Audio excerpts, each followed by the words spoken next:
Corona মহামারীর সময় ছুটিতে এসে আর কুয়েতে ফিরতে পারেনি বাংলাদেশ সশস্ত্র বাহিনীর এসটিএমকের ২৫০ সদস্য।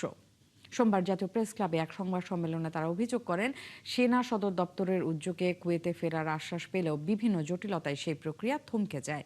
তারা জানিয়েছেন, দীর্ঘকাল কর্মহীন থাকায় অনেক পরিবার মানবেতর জীবন কাটাচ্ছে। এক্ষেত্রে দ্রুত কুয়েতে ফিরে কাজে যোগ দেওয়ার সুযোগ চেয়েছেন তারা।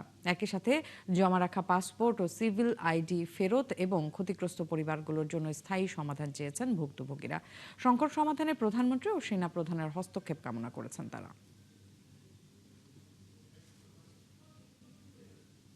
মাননীয় সেনা প্রধান ও মাননীয় প্রধানমন্ত্রীর কাছে আকুল আবেদন এই যে অনতিবিলম্বে আমাদেরকে আমাদের নিজ কর্মস্থলে কুয়েত প্রেরণের জন্য আর্তনাদ ও অনুরোধ জানাচ্ছি। আমার স্বামী একদম মানসিক টেনশনে মানসিক রোগী হয়ে গেছে। আমি ওকে ডাক্তার দেখাই আমার ভাই বোনেদের আত্মীয় স্বজনের কাছ থেকে হাত পেতে।